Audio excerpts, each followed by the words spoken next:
Now, into the ticket office of Disneyland. Oh boy, let's do this. Don't think the CIA is going to be trying to hack your second-gen iPod. I didn't think so. There might have been a lot of illegal music on there. I wouldn't doubt it. But, I mean... You were supposed to bring death to the flagships, not join them. Google has found a new way to piss me off. iTunes is a constant source of embarrassment. Behind-the-scenes camera crap. Here, tell us about courage, Phil. Tell us about courage. I am Manila. I can't do it anymore without laughing. I was going to do the whole thing. Welcome, everyone, to the Calling All Platforms podcast. I am your host, Wes, and I'm here with Landon. Hello. And Caleb. Hi. And we are here to talk as much tech as we can this week. Well, for me, when I was looking on things, there wasn't too much, but apparently Landon has stuff, so that's good. I've got stuff. Landon just wants to talk about whatever. Let's be real. That's fair. That's fair. All right. Well, you know what? Well, why don't you take it away, Landon? What do you want to talk about? All right. I have all the things to talk about, and it's mostly good news. All but one thing. Mostly. As opposed to last week where it was all but one thing was bad news, basically. Yep. No, this is going to be a much better week for me. Let's say that. All right. First thing, Google News. For any of you that have a Pixel Watch, Wes, this applies to you because you have a Pixel Watch. I do. Yeah. So fall detection is now available for the Pixel Watch. Oh, that's good. I fall down the stairs all the time, and I need something to tell me, hey, you just fell down the stairs. Well, because I would not have known. I believe that, but it's not to tell you that you fell. It's to, alert, paramedics if you don't respond to it, asking, hey, did you just fall? Which, gotcha. I mean, you might also not respond to that, but, hopefully not, but it is a nice feature to have, though. So that is now available for the Pixel Watch. I'm looking to see if it's on there right now, and it doesn't look like it. Well, maybe you should update your watch. Probably update, yeah.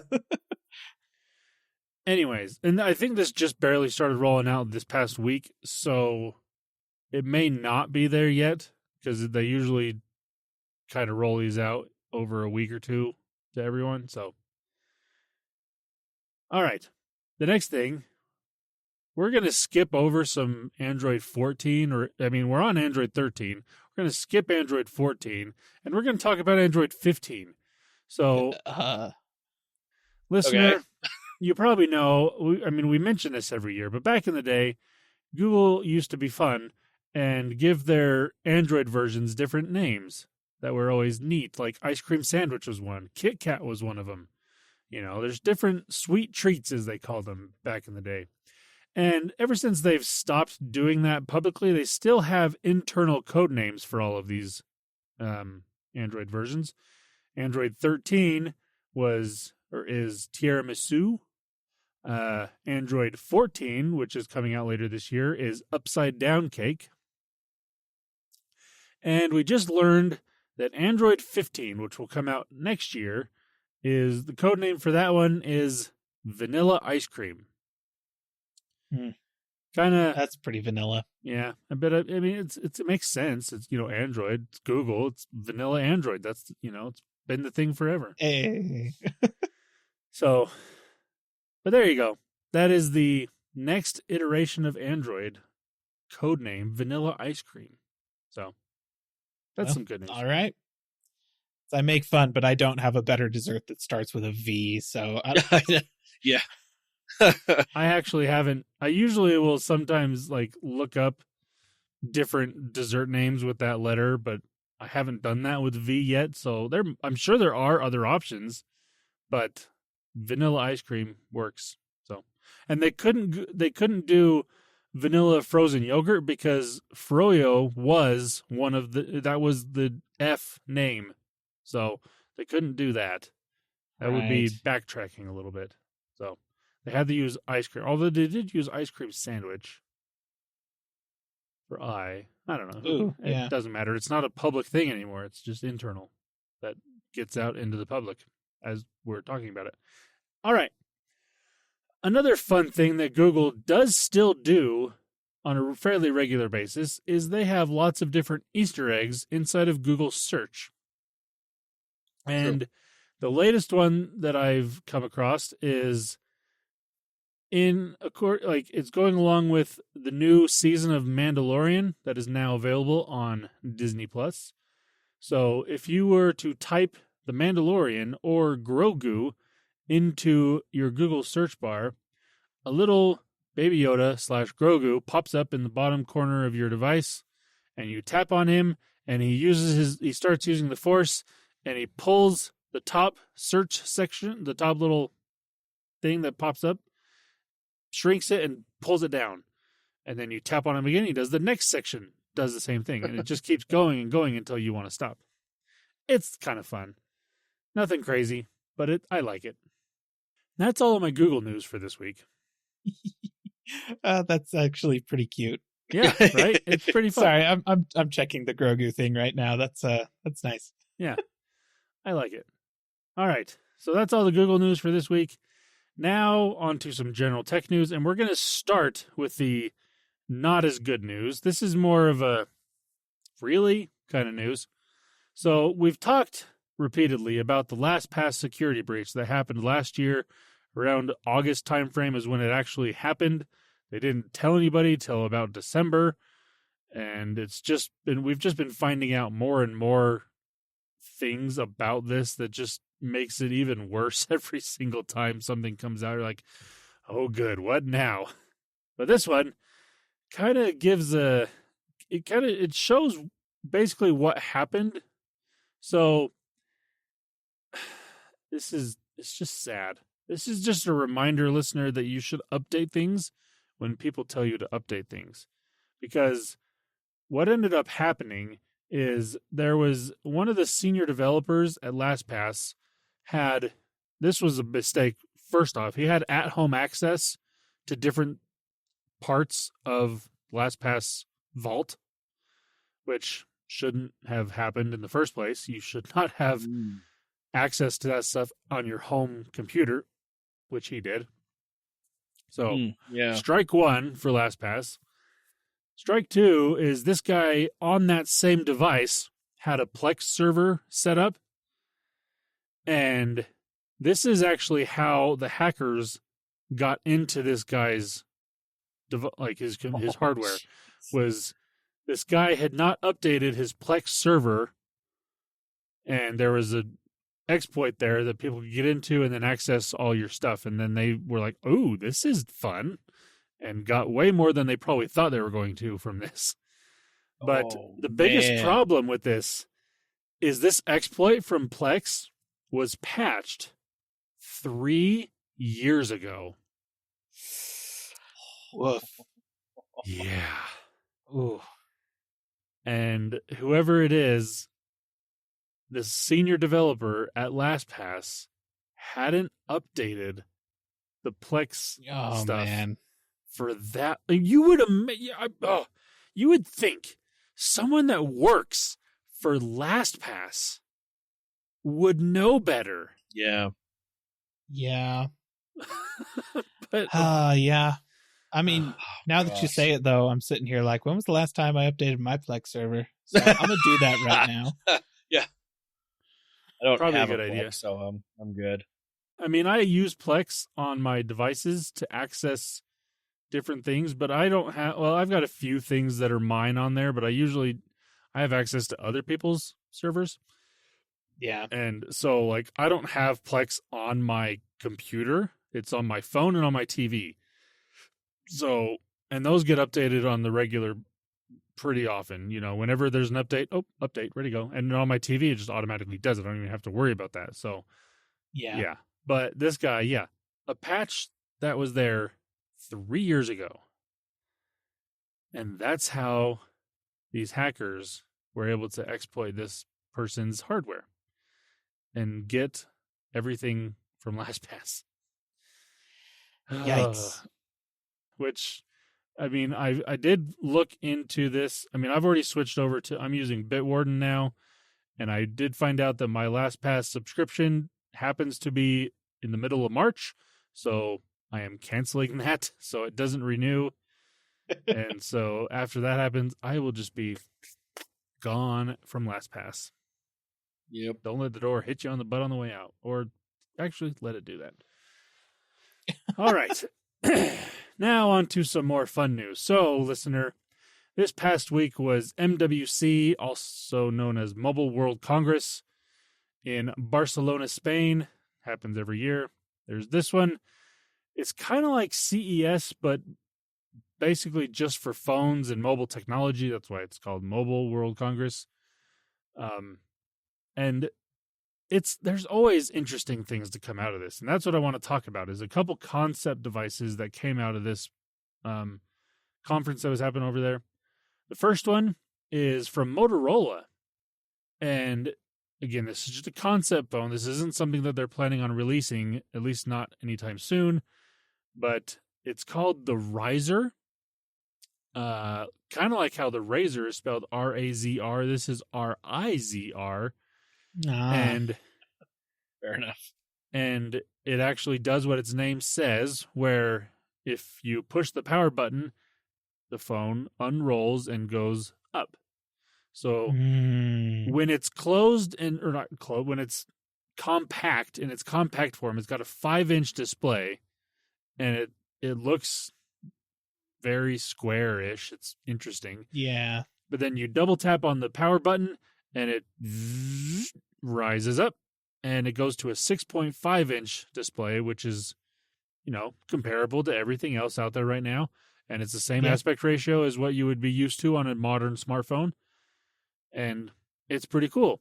Now, obviously, like I said, this is a concept phone, because when it is in its full 6.5-inch display size, the part of the display that is up above the part of the phone is really thin and could very easily break if you aren't careful. And but the technology behind it is really cool. Also, another cool feature / potentially problematic feature is when it is closed, well, in its compact 5-inch display form, that other display that gets rolled behind the phone is literally behind the phone and is usable on the back part of the phone. Which is kind of cool, because if you want to take pictures using the main camera, you can do that and see what you're taking a picture of at the same time. Right. Kind of the same idea as some of the flip phones that we have, where there's that outside display. You can use the nicer camera to take a selfie and still see what you're taking a picture of. Kind of cool. But because that's there, obviously there's some issues that could arise from that. At that point, what way do you put your phone down? You put it face down or back down. Either way, you're on a display. I was going to say, I think it's just face down always. Yeah, pretty much. You can't really set it down not on the face. You can try to balance it on its side. Maybe. I don't think so. It had rounded edges, so that might not work very well, but, you can try. The other interesting part about this is the actual selfie camera, the front-facing camera, is behind the display. So if the display is extended out, you can't use it. And if you want to use it with the display in its compact form, it rolls a little further down to actually show the camera. It doesn't go through the display. It lowers it just a hair, just to reveal the camera, and then takes a picture, which is interesting. Very interesting. But I thought that phone was kind of cool. Something else came out from MWC about Motorola, and I want to read this sentence that I came up with because it's just fun. So, the Lenovo CEO told CNBC at MWC 2023 that the Moto Razr is confirmed to be coming soon. So, there's two parts of that sentence that are fun. All the letters at the beginning, and a new Moto Razr for 2023 will be coming soon. They didn't give any more information than that. There have been leaks come out that it's supposed to launch potentially on June 1st, which is noticeably earlier than it has in the past. It's usually been around August, which is not the smartest thing because then you're competing directly with Samsung and the Fold and the Flip. So doing it in June is really smart. So yeah, I'm happy with that. And I'm also happy that we're getting a new version of the Razr. So that's cool. In terms of design, that one's always been my favorite foldable. Like, yeah, I agree. I just like it better than the others. I agree. And maybe that's nostalgia, but whatever. Nostalgia counts for something. Yes, always. All right. Now, the last thing that I want to talk about that came out of MWC is another concept phone. This one is from OnePlus. Now, they've done this a few times in the past where they have a concept version of their current flagship. The last one I remember, I don't remember which flagship it was based off of, but it had this glass on the back of the phone that could, in lack of a better term, change colors. But it would, instead of like doing different colors, it would basically go black and hide the cameras. So it just looked like a flat back of the phone, and it made it look really good. And that one, they actually partnered with McLaren. So it had a different design on the back, but where the cameras were could just be blacked out, and it made the back of the phone look sleeker, basically.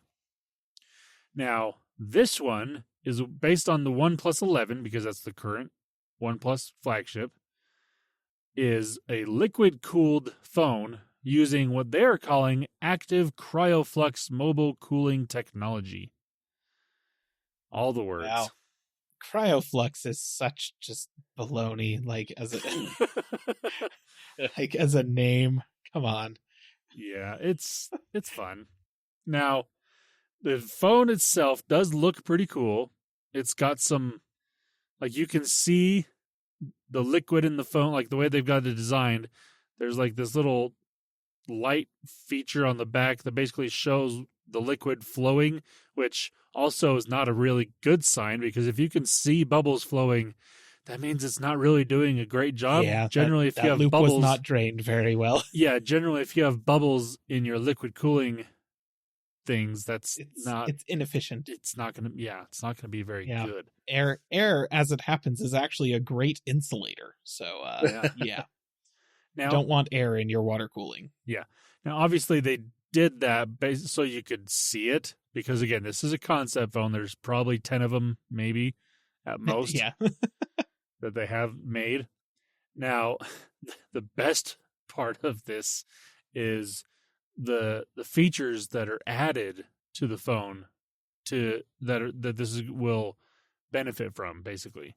So while you're gaming on this phone, it can cool the device up to 2.1 degrees Celsius, which will give you a grand total of 3 to 4 frames per second more than before. Yeah, that good stuff. In some cases, that 3 to 4 frames per second could be beneficial. On a mobile device, I don't really see it being that beneficial. Yeah. I mean, I think more the thing that will make more of a difference on a mobile device with something like this is it's going to take longer for the phone's body to heat soak so that the chip gets hot enough that it has to start throttling.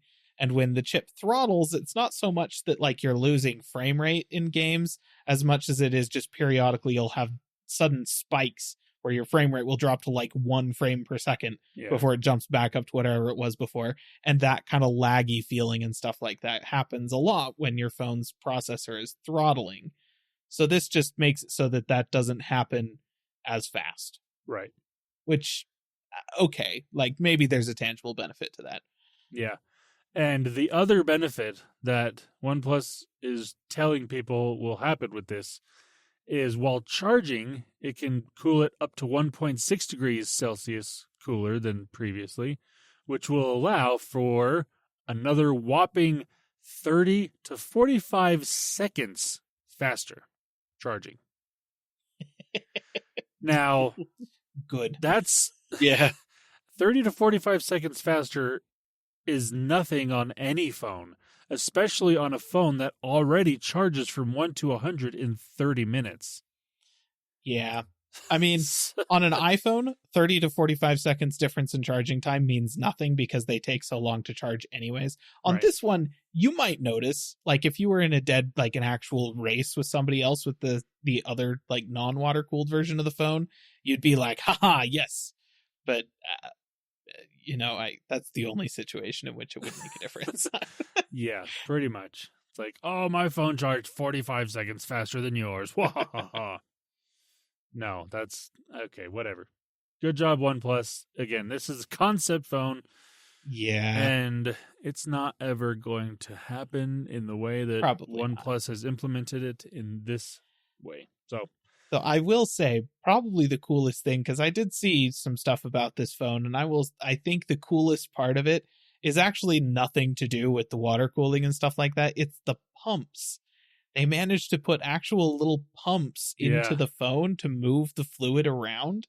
And they're like, it's a phone. You can't open this thing up to service it. You can't use an impeller pump from a computer, like a PC water cooling loop, to actually do this. The water cool, like move the liquid around, because like it'll break eventually. And also they're way too big. So instead they have these tiny little piezoelectric pumps that are just like adorable, with a couple of little valves that are like just it basically looks like a tiny little self-actuated cylinder that you just apply electricity to it and it pumps water. It's cool. I thought that was neat. Anyways, it is pretty neat. It's cool. It's like, whether or not it's useful, I don't know, but it's a neat concept. And yeah that's really what it is. It's a neat concept. Yeah, pretty much. All right, now the last thing that I wanted to mention is probably the best news and my favorite piece of news for this week. So Tesla has started to convert some of their chargers to work with non-Tesla EVs. Now, don't go jumping for joy quite yet. There's only about a dozen chargers available in the US, like the whole US, that have this. But they are starting to roll this out. And there are a couple videos that I watched on this. So Marquez Brownlee, he's got an autofocus channel that's all about electric vehicles, mostly electric vehicles. He did a video on it on there. And in his video, someone else making a video went to the same place to charge their F-150 Lightning. And that guy, I can't remember what his name is, but his channel is State of Charge. So if you go look on YouTube for their videos, they can give you all the details and their experience with this. But basically what it does is in the Tesla app, you can find now chargers that will work with non-Tesla vehicles. It'll tell you where they're at, if they're being used or whatnot. Like the Tesla app for that has been way more reliable than any other chargers out there, for one. So that's why this is really big news and good news that Tesla is opening up their charging network to other cars. The problem is that right now, like, their connector is different than what the standard connector on other EVs is. So that's why they have to convert their chargers to work. So the way it works is you go there, you pull up to a charger, you tell the app which one you're in, you tell it that you're using a non-Tesla vehicle, and then when you go to pull the cord out, it basically attaches a converter type thing onto the cord, so it will plug into your EV that you have that is non-Tesla. Now, the biggest issue that came up in both of these videos is these charging cables are made for Tesla vehicles. So how you would generally use a Tesla, or to charge a Tesla, is you back it into the space because the charger's on the back and it'll plug in. It's a relatively short cable because it doesn't have to go very far to reach a Tesla. But every other car, the chargers are in different locations. So in these videos, there was MKBHD, he had a Rivian R1T, and there was an F-150, and there was another non-Tesla. I can't remember what the other car was, but they all had to park differently to be able to charge their vehicles. Now, the Rivian, he could park on the opposite side of the charger. So if a Tesla wanted to use it, he would have to basically take up 2 spots to block it from being used by the Tesla, or just say, hey, don't park there because I'm in this spot using this charger. But it worked okay. The F-150, he had to basically pull as far forward as he possibly could to get the cord as tight as it could go, and then it would finally click in. So it wasn't really the best way to do it, but it did work if you're pulled in just straight away. Like if you go on an angle and take up 2 spots that way, it would reach better. But couldn't do that because there was enough people there. And then this other car had to, like, there was a charger kind of on the side of this little parking lot. He pulled up to that parallel to it rather than, pulling up straight to it so he could charge that way. And it was working, but again, kind of, you had to make it work. But everyone's experience that was there with the non-Tesla saying it was charging faster than other chargers that are available for those cars, which is good. It's not charging as fast as a Tesla does using those chargers, but it was still faster and it was working very well, compared to like the Electrify America chargers or Ford's chargers, So I like that this is now happening. It just obviously is going to take some time for Tesla to get to all of their chargers and update them and convert them to work the right way. So, yeah. But I do like that it's happening because having more chargers for cars just means it's better for everyone, really. Yeah, it's honestly kind of a shame that Tesla started building out the supercharger network before the standard electric car charging interface was developed. Yeah. Because everybody else uses the same plug, the same power delivery mechanisms and everything like that. It's just Tesla that's different. And yeah, that kind of sucks. Yeah.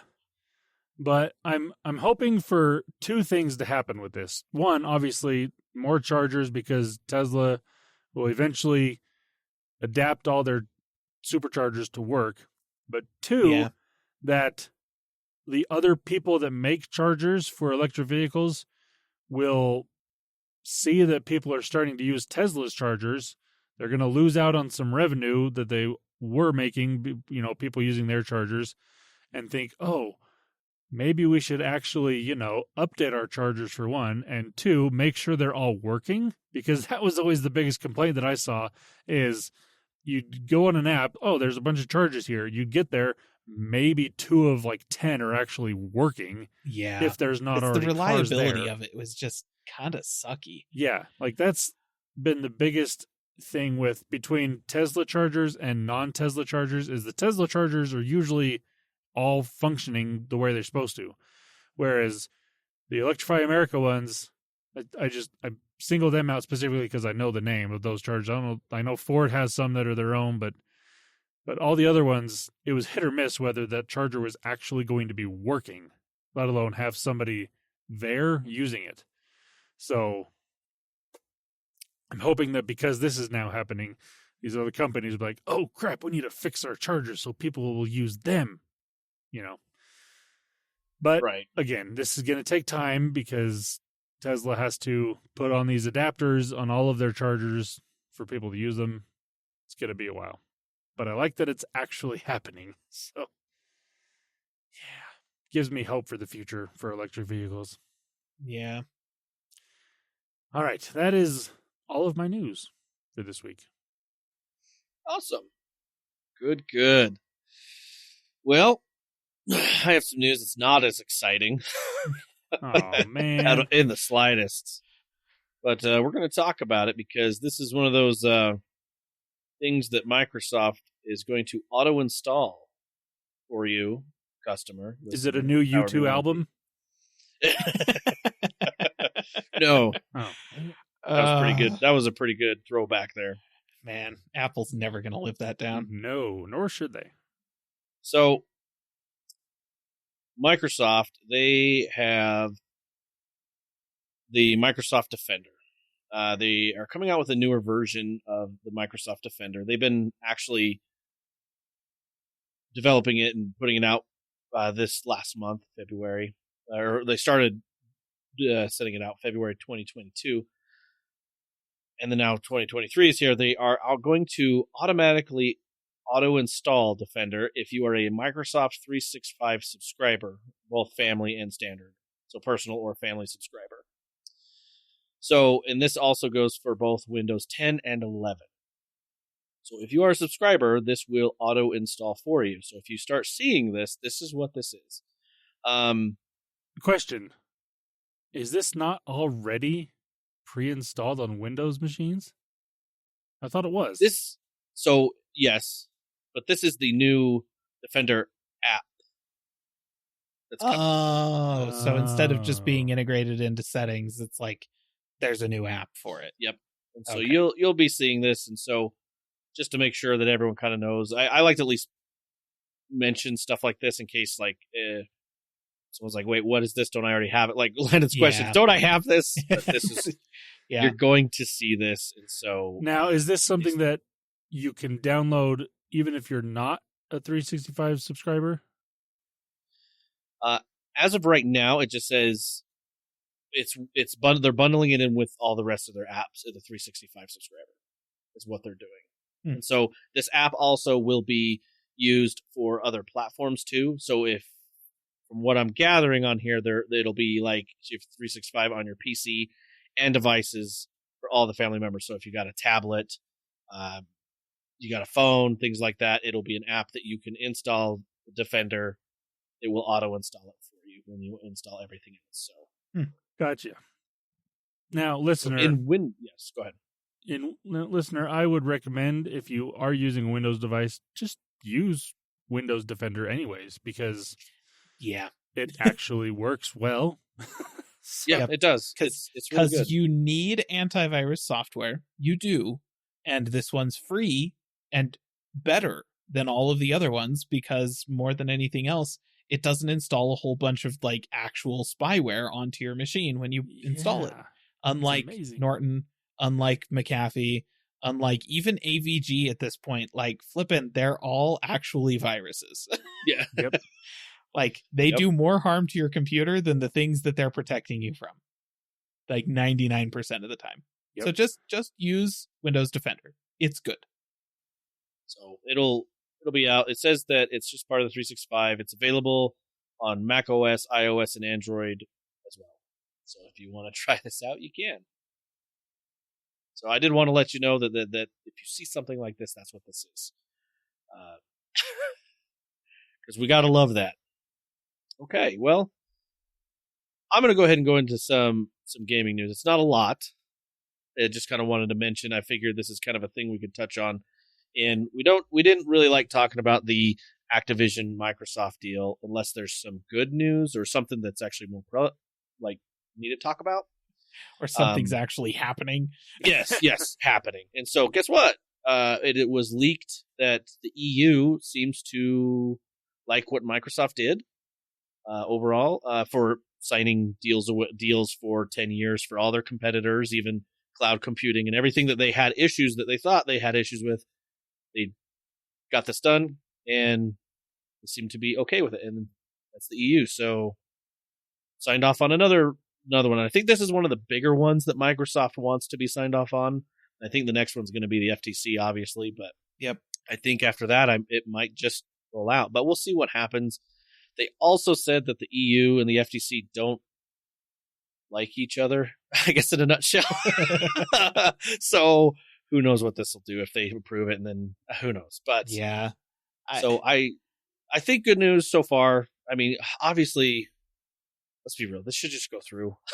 I've got to say, generally speaking, the EU tends to be way more anti-merger than the FTC. Yeah. Just generally speaking, the EU hates that kind of thing. Well, they're the ones that blocked Facebook and what were they trying to buy? Oh gosh, was it WhatsApp? No, they did buy WhatsApp. No, they bought WhatsApp. There was another thing. EU is threatening to make Facebook dissolve that partnership with WhatsApp and Instagram. And Instagram. Yeah, okay. That's true. So yeah, like if the FTC approves this, then I think that's a huge hurdle for Microsoft to overcome. EU. Or sorry, if the EU approves EU. it, and then it's just the FTC needs to approve it. And honestly, I suspect it'll probably go through. I think the FTC is just being slow right now, not necessarily like they're like, oh, we're not sure we're going to do it. I think they've probably already decided they're going to let it go. They just haven't yet. I guess the reasoning behind it, I'm like just wanting it to happen because then people can start innovating and pushing forward for gaming and everything. Just move on with our lives. Oh my gosh, crying seriously. out loud. A year and some months now. Like, yes, it was shocking when Caleb's wish list thing did happen. Yeah, it will when they announced it. Yes, it but still now hasn't actually happened. Let's be honest, right.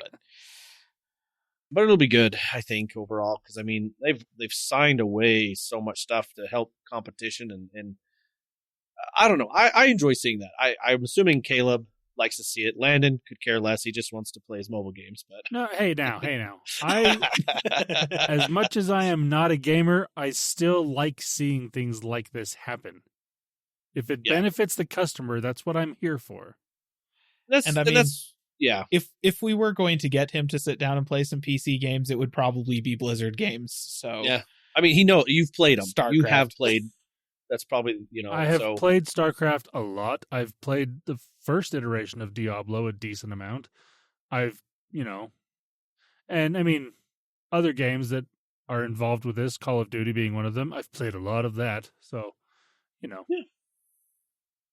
Yeah. So, I just, I think it'll be good. We want to go through and just move on. Let's do this, innovate, create the games we want, and push forward. So that's kind of what we're hoping for. But that's really all the news that I have in gaming and on there. If it weren't for the Activision Blizzard, this would be pretty slow season. So, I mean, but things to expect. A lot of people are thinking Microsoft may have another developer direct this month, the Starfield one, and then maybe some more of the other games they might sprinkle on there. Thing to mention, Diablo 4 came out. If you're interested in Diablo 4 and checking out the beta, if you pre-ordered the beta, pre-ordered Diablo 4, you have an early access to the beta, which is the 17th through the 19th of this month. And then if you want the open beta, which is access without pre-ordering, that is the 24th to the 26th of March. So if you want to get in on that, check it out, see if it's right for you. I know I'm going to be there maybe 1 or 2 days trying it out. I'm going to try and get Caleb to install it actually and play.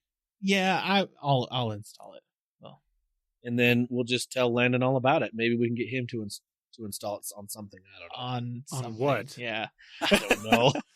Cloud stream it somehow. Actually, I do have a Windows laptop. It's about 8 or 9 years old. Hey, you know what? It might work on there because they are making this for the original Xbox One and the PS4. So, and it's crossplay on those. So I'm actually just gonna go ahead. Like, I would have to double check, but I'm pretty sure the only Blizzard game you can't play on Mac OS is Overwatch. So if they're going to stick with what they did with Diablo 3, then there should be a Mac version of it. I don't know. I guess I could look real fast and type. I mean, Diablo I'm 4. like checking right now. Are you okay? I was going to say, I don't know. Yeah. Okay. So that's useful. It says battle.net. That's okay. Cool. Thanks. Thank you. Now what? Like, I know that there's a Mac client of battle.net, but can I actually play on? I'm sure if you go to the website when it says on PlayStation, PC, or whatnot, wouldn't it say? Well, no, that's what I'm saying. It says Xbox Series XS, Xbox One, PS5, PS4, battle.net. Okay, fair enough. So that's super useful. Thanks, Blizzard. Appreciate it. Oh man, I'll keep. I don't know. We'll check back in with you next week, listener. We'll let you know as more details arise. Okay, well, that's all the news that I do have. We're going to go over to Caleb, swing it over to him, and what's kind of news you got for us, buddy? All right, listener, I'm going to say a sentence that's going to make it sound like I'm about to talk about the greatest people on the internet, but I'm not, just to be clear. It just sounds that way. But this past week, there was some developers that got up in front of a crowd of people and demonstrated that they have gotten Doom to play on a 1 milliwatt brain. What? Now, let me explain what that means. So, there's the thing. It's a chip. It's called the NDP-200. This is essentially a low power, like super low power processor that is designed to monitor, like it does nothing but monitor video using neural networks, right? The idea being that this thing just sits there. It uses 1 milliwatt. That's it. That is all the power this thing requires.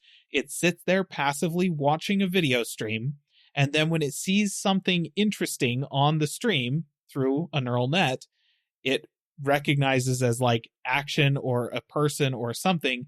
It wakes up a more powerful processor that is then going to do things like record video, log events, send notifications, so on and so forth. But basically, that stuff sleeps most of the time, and this one little super low power processor, which is just a brain that is watching the video, is monitoring it most of the time.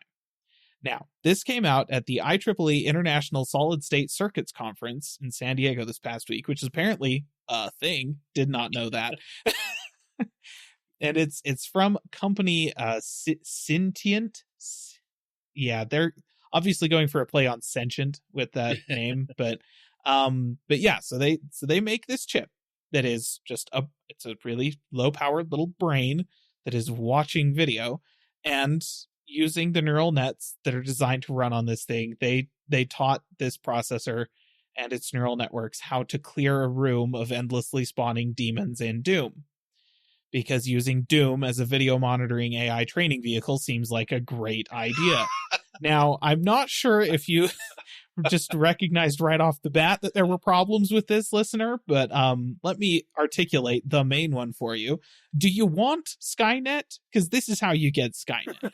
Like, we're taking a processor and a neural network that is designed to do nothing but watch a video and then react when it sees something happen on the video, and we're teaching it that the proper thing to do when it sees something on the video is to shoot it. That's what we have taught it. So they did not think this through, is what I'm saying. So obviously, basically, if you ever hear about some kind of new technology in the surveillance camera, like security camera space, where they're like, oh, we've got this super low power chip that is able to monitor the system. It uses almost no power, and then when it sees something, it's going to trigger more powerful systems to wake up and do stuff. And you also hear about somebody integrating an automated defense system with that surveillance system. Run, because one of the actions that this processor is apparently able to do is shoot stuff that moves. So yeah, let's yes, no, that's the appropriate. This is a perversion of everything that Doom modders stand for. Like we keep teaching stuff to play Doom that it's all like, it seems just really silly and fun, like rats. Sure, we taught rats how to play Doom. Is that ridiculous? Absolutely. Does that mean rats are going to grow opposable thumbs, suddenly be able to use firearms and shoot us? No. But teaching it to an AI? Like, maybe let's not. Let's definitely do that not one. Put this onto Bing's version of ChatGPT. Yeah, don't do that. Seriously.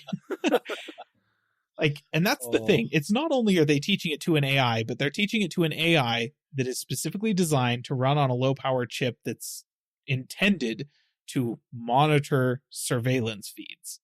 Like, it's just a bad idea. Anyways, so there you go. It's not the best people on the internet. This is just weird stuff happening in the world of apparently international solid state circuits, for which there is a conference. Just FYI.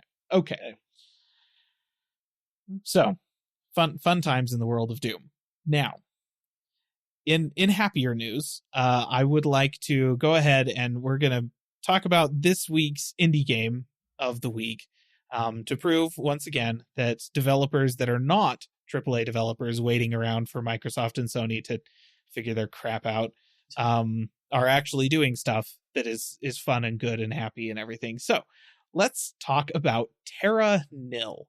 Now, this is a game that is coming out on March 28th, right? So it's kind of an early access sort of thing right now, but I think it looks really interesting. This is coming from developer Free Lives, who are the developers of Broforce. If you've played that, listener, that came from them back in, I think, like 2014, 2015 timeframe. So, it's been a little while. Technically, the game is published by Devolver Digital. And this is one of those things that it's like, what is an indie game really? Is an indie game a game that doesn't have a publisher? Like, it's published by the developers, not going through another publisher? Or can an indie game be an indie game if it's developed by a developer who isn't working for a publisher, but then somebody like Devolver Digital steps in, puts their name on as publisher, and essentially just markets the thing and then skims a little bit off the profits or something like that? Like, is that still an indie game? This is a whole philosophical question I don't really know how to get into. Xbox has this problem out the wazoo because they keep buying indie developers, but they still call their games indie games. But it's like, Microsoft, you own them. Does that count? Anyways, questions for another time. Yeah. I'm treating it like an indie game because Free Lives developed the game on their own. Devolver Digital really is just marketing it. And honestly, anything that Devolver Digital, like, they just look at a whole bunch of indie games that are submitted to them. They go, these are the good ones. We'll put our name on it. And that kind of means that they're pre-vetted. We already know that these are going to be pretty decent games. Like, I think it was last year, Cult of the Lamb, I think was the name of that one. That was a Devolver Digital indie game type thing as well. Turned out to be massively popular. So anyways, what is Terra Nil? I'm just going to go ahead and read you the blurb off of their Steam page because it's amazing.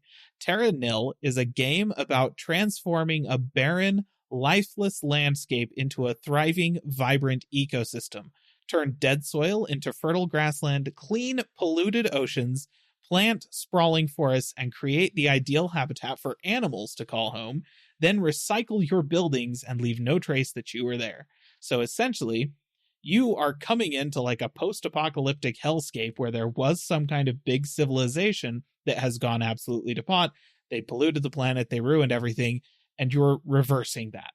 So it's been tagged as kind of a reverse city builder. So instead of going into a place where it's like, oh no, it's just nature and building a city like you would in something like, I don't know. City Skylines or something. Yeah, City Skylines and like Sim City and stuff are the obvious choices. But where was my head went to the Sierra games first. What was Caesar? That's what they're called. Anyways, it's kind of the opposite of that. You're going into a place where there was a city and you're reversing the existence of that city back into wilderness and then destroying all of your stuff, your facilities that did that, and leaving. So kind of an interesting concept, a little bit of a subversion of our expectations for what a city builder really is. But it looks like, kind of a fun city management sim type thing. And if you happen to like those, then this is definitely worth taking a look at. So like I said, March 28th, $25 to pre-purchase it right now. If you pre-order, you get their soundtrack and a digital art book, and I think that's it. So generally speaking, listener, I don't pre-order stuff. Like, it's okay. You'll be fine without the soundtrack and the digital art book for this game. Yeah. Wait until it comes out. Let some people actually play it. Look at a review or two, but it's worth keeping an eye on. So that's the indie game spotlight for the week. It's Terra Nil. And that is all the news that I have. Whew. Nice, quick, and easy. Good week here. Hey, Landon, you got one more thing for us? No, I don't. No one more thing. All right. Well, I think that wraps up our episode. All right. Well, if you want to get hold of us, you can at our social media platforms. You can also take a look at some sweet videos that Caleb puts up on our YouTube channel, Calling All Platforms right there. If you want to support Landon for putting up with us, yoo-hoos, and doing all the hard work and everything for producing this podcast, there is a Patreon of Calling All Platforms with pretty cool, I'd have to say, rewards. I can't remember what they're called for giving Landon some money to put up with us. Take a look at those. Yeah. All right, dear listener. Have a good week. Bye-bye. See ya.